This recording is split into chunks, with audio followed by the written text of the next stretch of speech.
უნგრეთში არის ცხადია ეს ცენტრალური ევროპის უნივერსიტეტის სოროს უნივერსიტეტი მოგიცნობენ ამ უნივერსიტეტის შეზღუდვა, როდესაც კანონი შემოიღეს, რომ სხვადასხვა რეგისტრირებული უნივერსიტეტების ფუნქციონირება შესაძლებელი ყოფილიყო მხოლოდ ისეთ პირობებში, როდესაც ამ უცხოეთში რეგისტრირებულ უნივერსიტეტს უცხოეთში უნდა ყავდა კემპუსი და რადგან ამ ცენტრალურ უნივერსიტეტს ამის შესაბამისად ფუნქციონირება შესაძლებელი ხდებოდა. მაგრამ შედეგი აი ამ კონტროლის დამყარების არ იყო პრობლემური მხოლოდ კონკრეტული უნივერსიტეტისთვის. ანუ მხოლოდ კონკრეტულ უნივერსიტეტებს არ შეექმნა პრობლემა, შეექმნა უნგრეთში განათლების სისტემას, უმაღლეს განათლების სისტემას, იმიტომ რომ ამგვარი გადაწყვეტილებით, ეს 2022-ში დაიწყო ეს ამგვარი გადაწყვეტილებით შემცირდა უმაღლეს განათლების პრესტიჟი უნგრეთში და ევროკომისიამ მიიღო გადაწყვეტილება, მაგალითად, რომ შეეზღუდა უნივერსიტეტებისთვის ერასმუს პლუსის და ჰორიზონტის პროგრამებში ჩართვის შესაძლებლობა. რაც გულისხმობს იმას, რომ ამ უნივერსიტეტებს დააკლათ ფული, რომელსაც უნგრეთის ხელისუფლება უნაწილებდა მანამდე და მერე დააკლათ ფული, რომელიც შეეძლოთ თავად მოეპოვებინათ სხვადასხვა საერთაშორისო პროგრამაში თანამონაწილეობა. იქ უნგრეთში ამან გამოიწვია მაგალითად უბრალოდ გაუქმება ზოგიერთი უნივერსიტეტის თეატრის და კინოს უნივერსიტეტის დაშლა, იმიტომ რომ იქ პროფესორებს ნაწილმა უარი თქვა თანამშრომლობას. ეხლა ჩვენთან, როდესაც განათლების რეფორმაზე დაიწყო საუბარი, პირდაპირ ცხადი იყო, რომ განათლების სისტემის დაფინანსების ცვლილება იყო ინტერესი არა მხოლოდ იმისთვის, რომ რაღაც არსებული პრობლემა მოეგვარებინათ, უბრალოდ არა სიამოვნებაში, არა იმისთვის, რომ რეალურად მოეგვარებინათ ესეთი პრობლემები, როგორიც არის მაგალითად ის, რომ სტუდენტების რაღაც ნაწილი დროზე აპრეანებებს სწავლას, რომ არის სტატუსშეჩერებული სტუდენტების დიდი რაოდენობა, ან ის, რომ მაგალითად უნივერსიტეტებს განვითარებისთვის არ აქვს ფული, რომ ისინი დამოკიდებულები არიან სტუდენტების შემოტანილ ფულზე მხოლოდ. არამედ ცხადი იყო თავიდანვე, რომ აქ მთავარი ინტერესი რეალურად იყოს, ანუ რეალურად ამ განათლების რეფორმას აქვს სამი ძირითადი ინტერესი და ამ ინტერესებს ემსახურება ეს დაფინანსების ცვლილების გადაწყვეტილება. ეს სამი ინტერესი არის რეალურად პირველი პოლიტიკური კონტროლის დამყარება, მეორე შენობების პრივატიზება და ამ ტერიტორიების ჩაკეტება და ანუ არის კომერციული ინტერესი და მესამე ინტერესი არის ერთი კონკრეტული უნივერსიტეტის ხელოვნურად განვითარება, რაც იგულისხმება ქუთაისის საერთაშორისო უნივერსიტეტის მიმართულებით სტუდენტების ნაკადის გაზრდა. ბიზნეს დაარსებული უნივერსიტეტის გაძლიერება. პოლიტიკური კონტროლის დამყარება არ ხდება ფერმერად შეიძლება მოხდეს, მაგალითად ერთ-ერთი ყველაზე მარტივი გზა არის, რომ უბრალოდ საზღვარგარეთთან ჩაანაცვლო უნივერსიტეტების უნდა დანიშნოს სანდო ადამიანები და მერე მათ განახორციელებინათ წვენდა უნივერსიტეტებში, მაგრამ უბრალოდ აკვეცილი გზა არის, როდესაც დაფინანსებით ანაწყობ უნივერსიტეტებს, რომ თავად დაიწყოს შეგნით წვენდა, თავად შესყიდონ ზოგიერთი მიმართულება და თავად გახდნენ პასუხისმგებელი პოლიტიკურ კონტროლზე, რასაც თავის თავზე იღებს. განათლების დაფინანსების სქემა, რომელსაც თავაზობენ, რაც გულისხმობს იმას, რომ ერთი მხრივ უნდა იყოს ესე იგი, უნდა გაუქმდეს საგრანტო დაფინანსება და მეორე მხრივ უნდა პირდაპირ დაფინანსების გზით უნდა დაფინანსდეს ყველა სტუდენტის სწავლა, გულისხმობს შედეგად ვიღებ იმას, რომ უნდა შემცირდეს ადგილების რაოდენობა, უნდა შემცირდეს პროფესორების რაოდენობა და შესაბამისად უნდა შეიცვალოს სასწავლო გეგმები. ანუ იმის გამო, რომ თავის თავზე აიღო ეს ვალდებულება, ქართულ მოწმეებმა, რომ ყველა სტუდენტს სახელმწიფო უნივერსიტეტებში დააფინანსოს სრულად, ამის გამო თავადაც მოუწევს უბრალოდ ტექნიკური მიზეზების გამო ესეთი გადაწყვეტილების მიღება, რომელიც გააძლიერებს პოლიტიკურ კონტროლს უნივერსიტეტებში. მიუხედავად იმისა, ეს პირდაპირ მიზანია მათი თუ ირი. მაგალითად, როდესაც უბრალოდ რაოდენობები რო წარმოიდგინოთ, თუ შარშან 10.000 სტუდენტს დაფინანსებდა წელიწადში სახელმწიფო და ეს არის დაფინანსება, ეხლა უნდა დააფინანსოს სტუდენტები იმ უნივერსიტეტებში, სადაც დაახლოებით 24,000 სტუდენტი მიდიოდათ ყოველწლიურად. ანუ 10,000 ნაცვლად ყველა რომ დააფინანსოს, ვინც და იგივე რაოდენობები შეერჩუნდეს, უნდა დააფინანსოს სადღაც 2.5-ჯერ მეტი ადამიანი. რადგან ბიუჯეტი არ გასდილა, ესე იგი ვარაუდობთ იმას, რომ ეს შეუძლებელია რომ მასე მოხდეს. რადგან ეს შეუძლებელია რომ მასე მოხდეს, მაშინ უნდა ვივარაუდოთ, რომ სტუდენტების რაოდენობა უნდა შეამცირდეს. ეს არის თუ არა ჩვენი ვარაუდი, რომ სტუდენტების რაოდენობის შემცირებას აპირებენ. ეს რა თქმა უნდა შეიძლება წარმოვიდგინოთ, როგორ მოხდება ეს სახელმწიფო უნივერსიტეტში, ილიას უნივერსიტეტში და სხვაგან, მაგრამ გვაქვს უკვე დოკუმენტური მტკიცებულებები იმისი, რომ სტუდენტების რაოდენობის შემცირება ხდება მნიშვნელოვნად. აი მაგალითად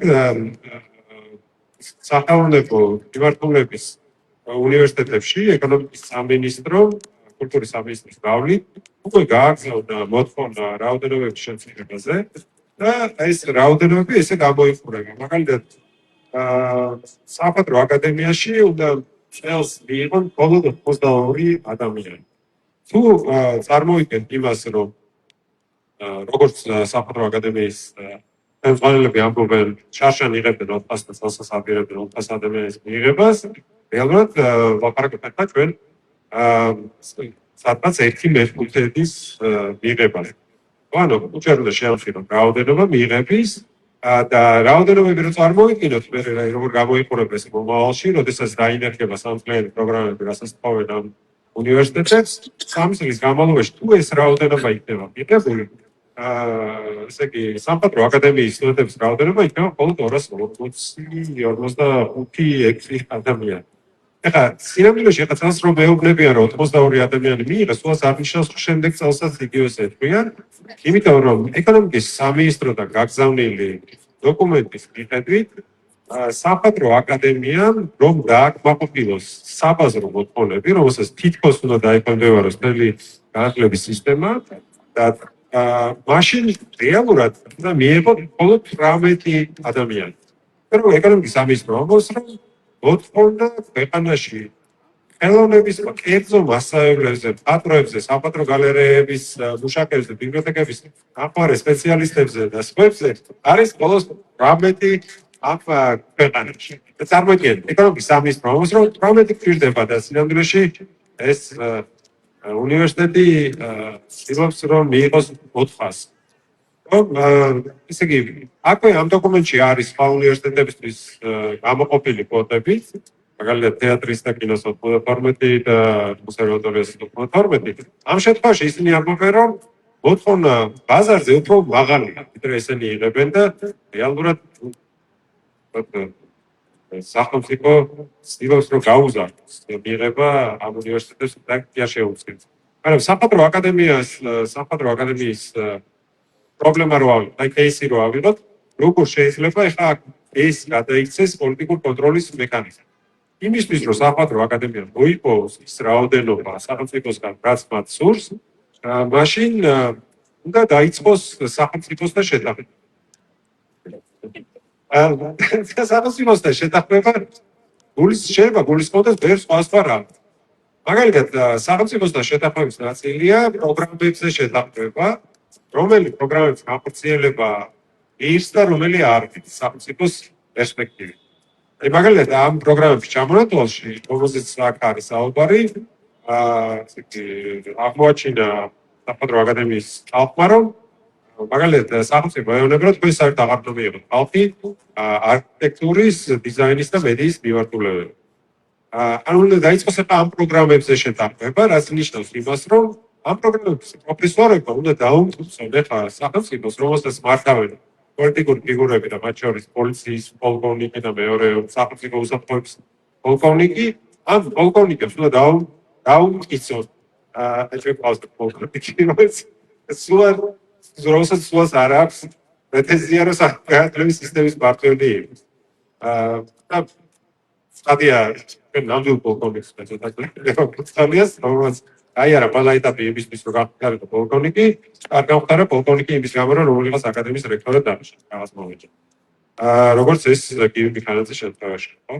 და იმისთვის რომ დავუკიცონ პოლკოვნიკებს, რომ მათი ჯივარქოლებები არის ღირებული, მათ რაღაცაზე უარი უნდა თქვა. და ერთ-ერთი რაზეც შეიძლება რომ უარი თქვა, არის მათი პოლიტიკური აქტიურობა. რომ ისინი თუ იქნებიან პასიურები, ისინი თუ დაეთანხმებიან ხელისუფლებას, შეაქებენ, მოიწვევენ, როგორც ზოგიერთი უნივერსიტეტი აკეთებს საფას და გვარს დავასახელებ საკუთარ შენობაში და არ გაუმართავს რაღაც აზეიმო შეხვედრებს, სტუდენტებს არ დაახვედრებს, არ იტყვის რომ ყველაფერი ქვეყანაში არის გაუკეთოთ, მაშინ ასეთ შემთხვევაში მათ ექნება შანსი რომ გატარდეს. პოლიტიკური კონტროლის დამყარება ხდება თვით ცენზურითაც. ანუ არ არის აუცილებელი რომ ამაზე შეუთანხმდნენ პირდაპირ პროფესორები იწყებენ საკუთარი ქცევების კონტროლს და ეს არის ფენომენი. საბჭოთა კავშირშიც იყო ეს ფენომენი და საზოგადოების განათლებული ფენები იწყებენ განცხადებას საერთოდ რომელ ინსტიტუციებში ურჩევნიათ რომ იმუშაოთ. მაგალითად ერთ-ერთი ცნობილი ფენომენი, რაც იყო საბჭოთა კავშირის პერიოდში, იყო ის, რომ განათლებული ადამიანები გაურბოდნენ უნივერსიტეტებში დარჩენას და ერჩივნათ, რომ წასულიყვნენ სამეცნიერო ინსტიტუტებში სამუშაოდ, რადგან იქ ნაკლები იყო პოლიტიკური კონტროლი და ნაკლებად მოეთხოვებოდა ასევე პარტიული მოიარნა. მაგალითად, შენ პარტიის წევრი იყავი თუ არ იყავი უნივერსიტეტში უფრო მეტ ღირებულებას ანიჭებდნენ, ვიდრე მაგალითად ფიზიკის ინსტიტუტში, ან გეოლოგიის ინსტიტუტში, ან კადრების მეცნიერების ინსტიტუტში. და ამიტომაც მაგალითად თუ დავაკვირდებით სად უფრო მეტი პარტიული მუშაკები, ისინი იყვნენ უფრო მეტად უნივერსიტეტებში და ნაკლებად სამეცნიერო ცენტრებში. და სამეცნიერო ცენტრებიც ამიტომაც უფრო მეტ სამეცნიერო პროდუქციას ხდიდნენ, იმიტომ რომ იქ უფრო მეტი ხალხი მიდიოდა, ვინც იმ სტანდარტებით, ანუ საბჭოთა სტანდარტებით ასოციალურებს იყვნენ. რომ არ უნდა პარტიაში თანამონაწილეობა და პარტიის სასარგებლოდ მუშაობა. აი დაახლოებით ესეთი სისტემისკენ მივყავართ დაფინანსების ასეთ სქემაზე და ასეთ კონტროლის სქემაზე. თუმცა ეხლა რომ წარმოვიდგინოთ რა ამოცანა აქვს ქართულ ოცნებას იმისთვის რომ საკუთარი დაპირებები შეასრულოს, უნდა გავაცნობიეროთ ის რომ თუ ადრე თუ ამ რეფორმის დაწყებამდე ქართული ოცნება უყურებდა ზედამხედველი იყო იმისი თუ როგორ ცდილობდნენ უნივერსიტეტები დაეგეგმათ საკუთარი ბიუჯეტები, ახლა უკვე ქართული ოცნება ცდილობს რომ 19 სახელმწიფო უნივერსიტეტის ბიუჯეტი დეტალურად დაგეგმოს და ეს გულისხმობს უნივერსიტეტის ბიუჯეტის დაგეგმა გულისხმობს შემდეგ საკითხს. ანუ ეს ბიუჯეტის ერთ-ერთი მთავარი საკითხი უნივერსიტეტებში არის არამხოლოდ ის თუ რამდენი სტუდენტი შემოვა, ანუ ბიუჯეტის პარკლებში ჩვენ უნდა დავგეგმოთ არამხოლოდ შემოსავალი, რომელიც არის სტუდენტები და სტუდენტებისგან შემოსული თანხა, არამედ უნდა ვიფიქროთ ხარჯები. ეს ერთ-ერთი რომ წესი ბიუჯეტის დაგეგმა. ხარჯების ნაწილი არის კურიკულუმი. ანუ იმისთვის რომ ვიცოდეთ რა ხარჯი, იმისთვის რომ ამ სტუდენტმა მიიღოს განათლება, უნდა ვიცოდეთ რამდენი საკითხს ვასწავლით, რა გვიждდება ამ საკითხის სწავლება, მაგალითად, რამდენი პროფესორი ყავს, ისე პროფესორები რამდენი საათი არიან დაკავებულები, რა არის თქვათ ზოგიერთ მიმართულებაზე ლაბორატორიების ხარჯები, არქეოლოგიის ხარჯი, ექსპედიციების ხარჯი და ასე შემდეგ და ასე. და იმისთვის რომ სახელმწიფო დაგეგმოს 19 სხვადასხვა უნივერსიტეტის ბიუჯეტი, უნდა გაერკვეს იმაში თითოეული სპეციალობის მიხედვით რა სასწავლო გეგმები შეიძლება არსებობდეს და ამ სასწავლო გეგმების ხარჯები რამდენად ადეკვატურია დღეს უნივერსიტეტებში. და უნივერსიტეტებს მოუწევთ უკვე კამარ სახელმწიფოსთან იმას დაკავშირებით, რამდენად საჭიროა კონკრეტული საქმის სწავლება ან არსწავლება, რამდენად საჭიროა სხვა დამატებითი ხარჯები, მაგალითად, რამდენად საჭიროა სახარჯი მასალები. აი, რამდენი საჭიროა რომ უნივერსიტეტს კონდეს პრინტერი, რაღაცა კარტრიჯი უჭირდება და კომპიუტერები, ლაბორატორიები, ექსპედიციები და ასე შემდეგ. ეს ყველაფერი მერე იწყება, ყველაფერი ხდება ცენტრალიზებული გადაწყვეტილების შედეგად. ამ ცენტრალიზებული გადაწყვეტილების გამართლება ხდება იმით, რომ ჩვენთვის მნიშვნელოვანია ხარისხიანი განათლება და ხარისხიანი განათლების ერთ-ერთი ინდიკატორად იჩნევა ის, თუ რამდენად პასუხობს ბაზრის მოთხოვნას.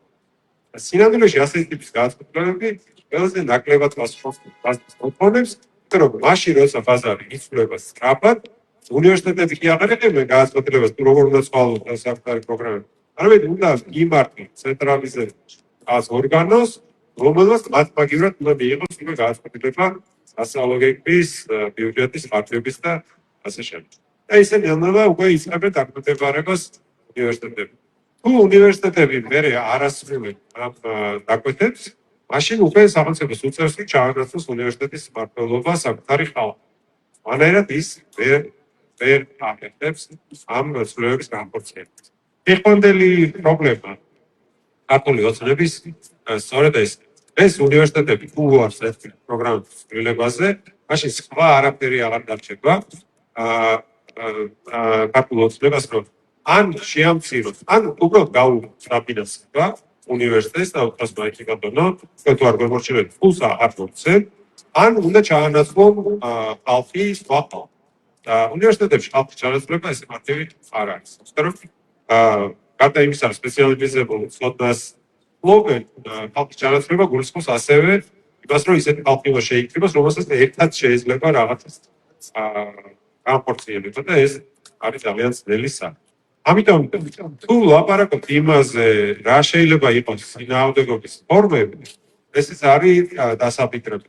ჩვენ რაც ვაკეთებთ, ეს არის ცხადია წინააღმდეგობის ერთ-ერთი ფორმა, როდესაც ვცდილობთ, რომ გავაქტიუროთ ხალხი, გავაცნოთ რა საფრთხეები არსებობს ამ სისტემაში და შევეცადოთ, რომ ამ ინფორმირების შემდეგ მობილიზება მოხდეს ადამიანების, რომ მათ კონკრეტული ნაბიჯები გააკეთონ, და ეს ნაბიჯები რა არის? არ არის აუცილებელი, რომ ვფიქროთ, რომ არის საჯარო, ეს ნაბიჯები სულაც არ გულისხმობს, მაგალითად საჯარო საჯარო გამოცდილების გაკეთებას და ასე შემდეგ.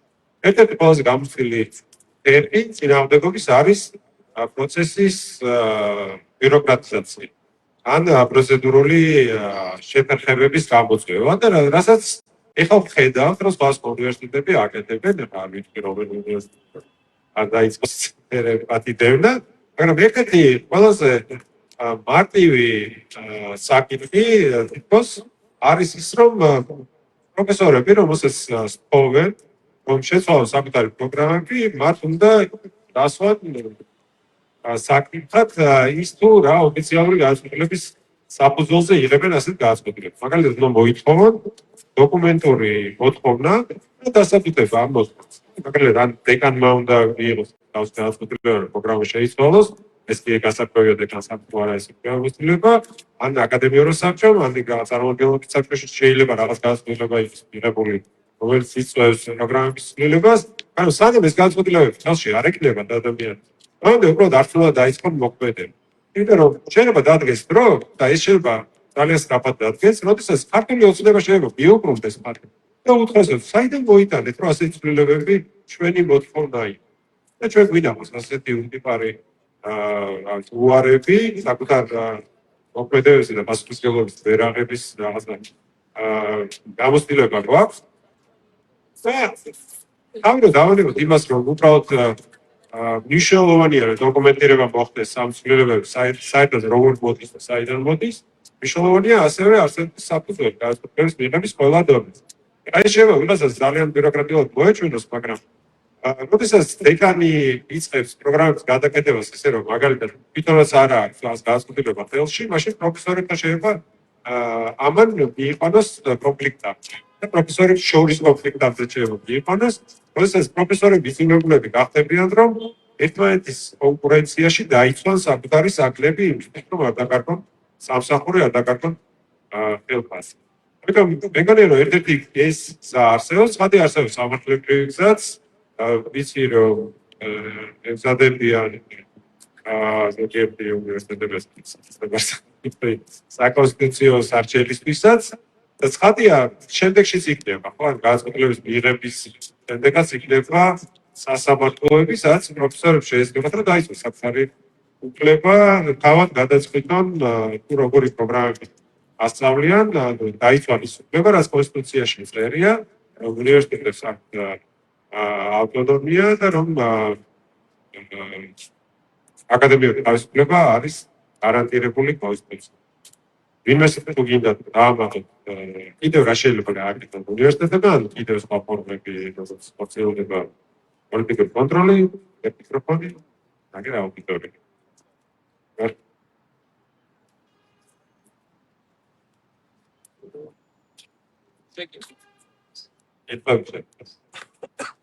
იმ შემთხვევაში თუ გავიდა ბოლოში ეს პროცესი და შეფერხების ბიუროკრატიული ხალხმოწმება, მე თავიდან აკრედიტაცია გინდა ყველა პროგრამა გაცნობოდა.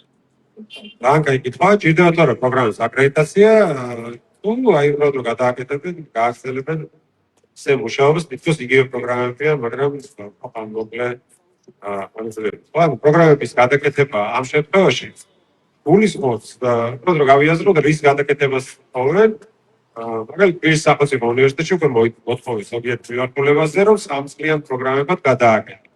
მაგრამ 3 წლიან პროგრამებზე გადაკეთების შემდეგი მოთხოვნა იქნება ის, რომ შეამცირონ რაოდენობას. როგორც ახლა ეს ნახეთ საფოთროს შემთხვევაში, ხო, ის საფოთროს რაიონებია, რომ 82 კაცი უნდა მიიღოთ, იქ არ არის ჩერტი და დაკონკრეტებული რომელ მიმართულებაზე რამდენი. ანუ ყველგან თანაბრად შეამცირონ, ზოგადად მეტად შეამცირონ, ზოგადად ნაკლებად, ეგ არის. თუ ხალხის რაოდენობას ვამცირებ, შეიძლება ამან გამოიწვიოს ისიც, რომ საერთოდ არჩევითი კურსების შექმნა გახდეს შეუძლებელი. როდესაც მაგალითად თუ მიმართულებაზე სწავლობს 5 ადამიანი, ამ 5 ადამიანის დაყოფა, ის რომ ზოგმა აირჩიოს ერთი საგანი, ზოგმა მეორე საგანი. ასე შემდეგ პრაქტიკულად შეუძლებელი ხდება, თუ ის არ არის მაგალითად სპეციალობებს შორის თავისუფალი კრედიტების მიუწვლის საკითხი. შესაბამისად, პროგრამების გადაკეთება საჭირო გახდება მათ შორის ხალხის რაოდენობიდან გამომდინარე. იმისთვის, რომ აზრი გქონდეს არჩევნების არსებობას თუ არ არსებობას და სხვა.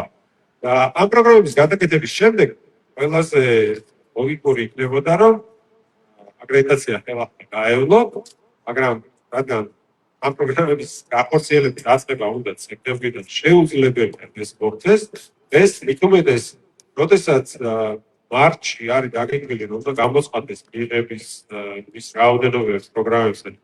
თუ ჯერ არ იქნება ცნობილი აკრედიტაციას გაევლოს თუ არა ეს პროგრამა, მაშინ საერთოდ აზრი დაიკარგება მიღებას. მაგრამ ეს არის ერთგვარი აი პრობლემების ბევრი შრეარი, რომელიც გამოიწვიეს ახლა საკუთარი რაღაცა პოლიტიკური მიზნების კომერციული მიზნების მისაღწევად და ამ შრეებში გარკვევას ეხლა იწყებს. და ეხლა იწყებენ ურთიერთობას აი პრობლემებთან, რომელიც პოლიტიკურ ხელმძღვანელობას საერთოდ ვერ წარმოედგინა. და ეხლა ბიუროკრატიას უწევს ამასთან გამყარება. ანუ პოლიტიკურმა ხელმძღვანელობამ გააწყდა, რომ გააგზავნოს 30,000 ადამიანი ქუთაისში, ეხლა ბიუროკრატიას, მაგალითად ეკონომიკის სამინისტროს უწევს გამოგონება ისეთ სისტემის, რომელიც აიძულებს, რომ ის ხალხი რაღაცნაირად გამოგლიჯოს თბილისში არსებულ უნივერსიტეტებში და გადაამისამართოს ქუთაისის უნივერსიტეტში. ქუთაისის უნივერსიტეტში გადამისამართება თავისთავად იმ რაოდენობას არის შეუსრულებელი მითია, რომ მოინდომო იქ გადამისამართება, შეიძლება იქ კიდეს ახალი სპეციალობები უნდა დაამარხოს. ახალი სპეციალობების დახმარებით თავისთავად გულისხმობს აკრედიტაციის სისტემას. უნივერსიტეტს არ ჭირდება აკრედიტაციის სისტემა და ამ აკრედიტაციის სისტემისა ფარგლშიც შემოიღეს ნორმა, როცა თქვეს, რომც გადააკეთეთ ეს პროგრამები, ჩაგეთვლოთ აკრედიტებულად რაღაც პერიოდის განმავლობაში, იმისთვის, რომ ეს შეფერხება არ მოხდეს. მაგრამ შეიძლება ქვეყნის შიგნით არ მოხდეს ეს შეფერხება და მაგალითად, რა ვიცი, ირაკლი კობახიძემ აღიაროს, რომ 3 წლიანი პროგრამა, რომელიც არ მოიცავს იმ ფუნქციებს, რომელიც 20 წლიან პროგრამაში იყო, იგივე დაირად აკრედიტებულია, მაგრამ ეს არ ნიშნავს, რომ საერთაშორისო აღიარება ექნება ამ პროგრამას. იმიტომ რომ ამან შეიძლება გამოიწვიოს ის, რომ საერთოდ დაკარგოს ქართულმა უმაღლესი განათლების სფერო აღიარება, იმიტომ რომ ის აღიარება ბოლოს კონცეფციაში თანამონაწილეობას გულისხმობს არის მართვის კონკრეტულ პროცედურებს დაცვას. ეს პროცედურა ნამდვილად აღიარებისას ესე ერთ-ერთი პროგრამის გადაკეთებას და მე ამის უბრალოდ პრემიერ-მინისტრის მიერ აღიარეს. გულისხმობს კოლეგიალური ორგანოს მიერ კოლეგიალურ შემოწმების საფუძველზე, შეფასების საფუძველზე აკრედიტაციის მიღებას და არა უბრალოდ პირობით ჩათვლას აკრედიტაციების ესე გასწრებს მერე. ამიტომაც საიდანაც დავიწყე ის რომ მაგალითად უნგრეთმა დაკარგა რეპუტაციას და შემდეგ დაკარგა უკვე შესაძლებლობა საერთაშორისო პროგრამებში ჩართვის, ეს შეიძლება იქახდეს შედეგი ჩვენი პოლიტიკური კონტროლის აუდიენსის. ოფშინოთი ხდება და დაარტყავს თელ სისტემას, რაც აუდიო პროგრამას. ანუ ეს არის ძალიან მაღალი ალბათობით ესეთი შედეგი დადგება, მაგრამ ასევე კიდევ არის მაღალი ალბათობა იმისი, რომ როგორც საფრთხე კავშირში არბოდა ხალხი უნივერსიტეტებიდან სამეცნიერო ინსტიტუტებში, აქ ეხლა სამეცნიერო ინსტიტუტები რაღაცა შერწყმულია, ამან შეიძლება გამოიწვიოს საჯარო უნივერსიტეტების დასუსტება და კერძო უნივერსიტეტების გაძლიერება. კერძო უნივერსიტეტებში ცალკე პრობლემა არის ის, რომ პროფესორების ძალიან იშვიათია კერძო უნივერსიტეტები საქართველოში, სადაც პროფესორები არიან ჩართულები მართვაში და ისინი ბევრად უფრო დაუცველები არიან კერძო უნივერსიტეტებში, ვიდრე საჯარო უნივერსიტეტებში და ამან კიდევ ცალკე ახალი პრობლემები შეიძლება შექმნას იმ ხალხისთვის, ვისთვისაც თავისუფლება არის მნიშვნელოვანი და ვისაც მოუწევს უბრალოდ საჯაროდან ერთი სექტორი გადასვლა. მეგზირო. თუ ვიცით ეს ეს რაოდენობები კიდე რომელმა უნივერსიტეტმა მიიღო, თუ ეკონომიკის სამინისტრო აგზავნის ყველა და როდის უნდა ველოდოთ, თუ გვაქვს ამის ამაზე ინფორმაცია და აი პროფესორებს თუ შეუძლიათ მოიცხოვონ ასევე, რა ვიცი, რომ მიმართულებების მიხედვით ეს მაინც ინფორმაცია ჰქონდეთ. აქ როგორც ჩანს, ეს გეგმა შემუშავებული არის ოშოყოში ამ დოკუმენტში ჩანს სამხატვრო აკადემია, თეატრალური და თეატრის და კინოს უნივერსიტეტი და კონსერვატორია. თუმცა ჩანს ასევე ტექნიკური უნივერსიტეტი. ეთყობა იმისთვის რომ გადაეცემოთ არქიტექტურა სამხატვრო აკადემიაში არ იყოს, ასევე მოუწიათ იმის შესწავლა, თუ რამდენს ამზადებს ტექნიკური უნივერსიტეტი როგორც ჩანს, თორე აქია ტექნოლოგიების სკოლა, რომელიც Leonis ტექნოლოგიების სკოლას და ლაბორატორია.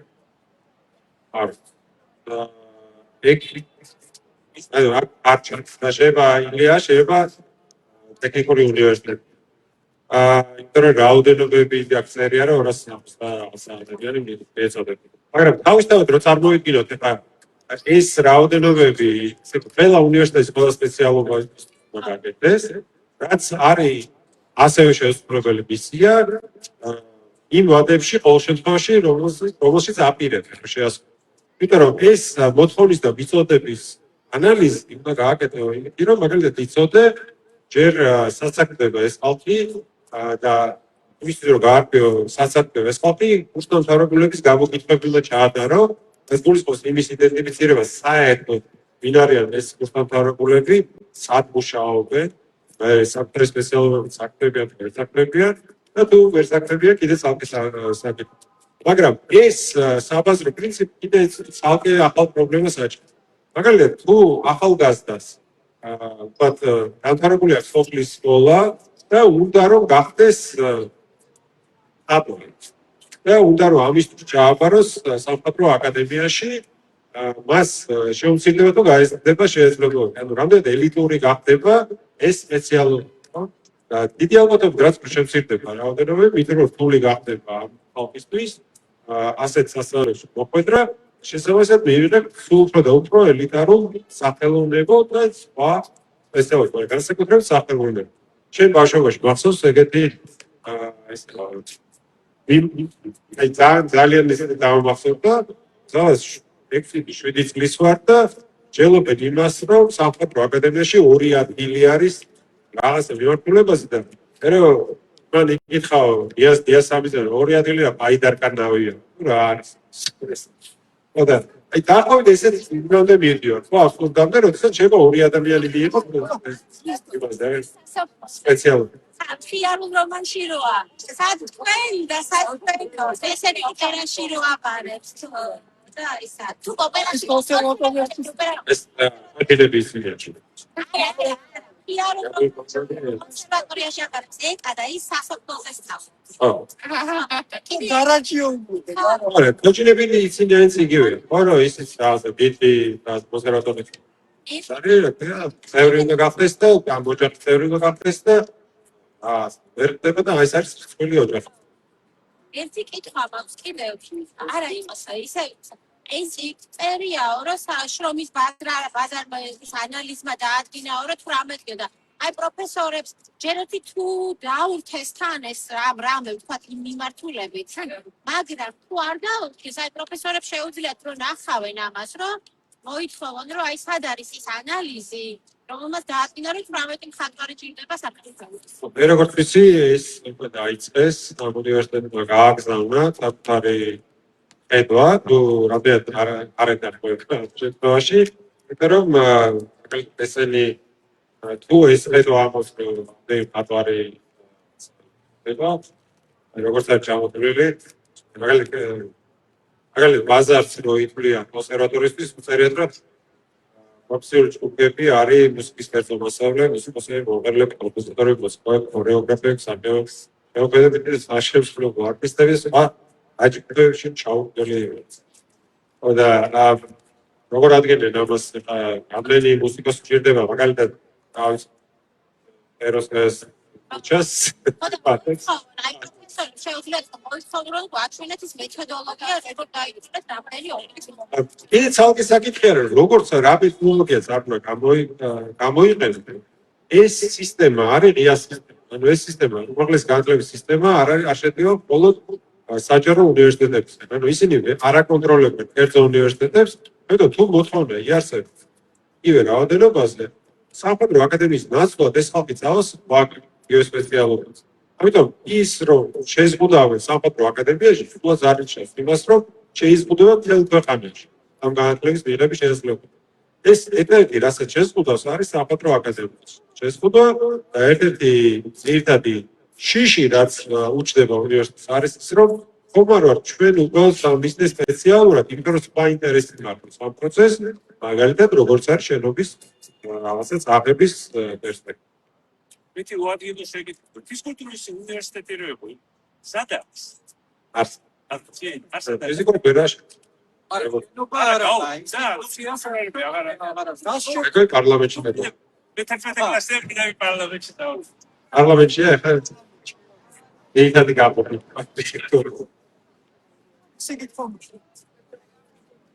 მოიცახია რომ პროგრამას შეამცირეს პროფესორებს შეამცირეს ფაქტიჩაიში წაუგო. მეორე კურსებს ფასიშს. როგორც ამბობენ, თვითონ პირდებიან, რომ არ შეეხება სრულიადები, სიამოვნებაში შეეხება, იმიტომ რომ თუ პროფესორებს გადინება დაიწყება, მაშინ და თუ ასევე ფინანსების აკლებობას გამოიწვევს ეს სრულიადები უნივერსიტეტებში, მაშინ შეიძლება ამან გამოიწვევს, რომ ის საგნები, რომელიც ჰქონდა პროგრამაში ჩაბარების მეორე კურსზე, მესამე კურსზე, შეიძლება უბრალოდ გავუქმოთ. პროფესორები ვის გამოც ჩააბარეს უნივერსიტეტში, შეიძლება ისინიც გადავიდეს უნივერსიტეტში. ესე რომ დიდი ალბათობით ეს პრობლემები იქნება. პროზე ადრე მიცემენ დიპლომს და მაგით დაამშვიდე. ვერიწაუნე რა უშავს ტაკსის. პრინციპში ეგ უსამართლობის თუ რაღაცა ესეთ მოთხოვნა შეიძლება გაჩნდეს სტუდენტებში, ეს ძალზე პრობლემაა, რომ თუ ადამიანებს ვიღაცებს აძლევ 100 კონკრეტის საფუძველზე და მე არ მაძლევ 100 კონკრეტის საფუძველზე, მაშინ შეიძლება კითხოდას რომ ვერა დავაშავო. მე რატომ უნდა ვისწავლო 60 მეტი? თუ ეს შესაძლებელი არის, მე მომეცი მახტეინები ბომს თუ ის უპასუხებს და ეს არის. ეს საკითხიც გაჩნდება. აქ მეგობრებო, დიდი მადლობა. შემდეგ სამშაბათს შევხვდეთ, მაგრამ მანამდე კიდე ერთი შეხვედრა იქნება განათლების საკითხებზე 31-ში რომელ საათზეა?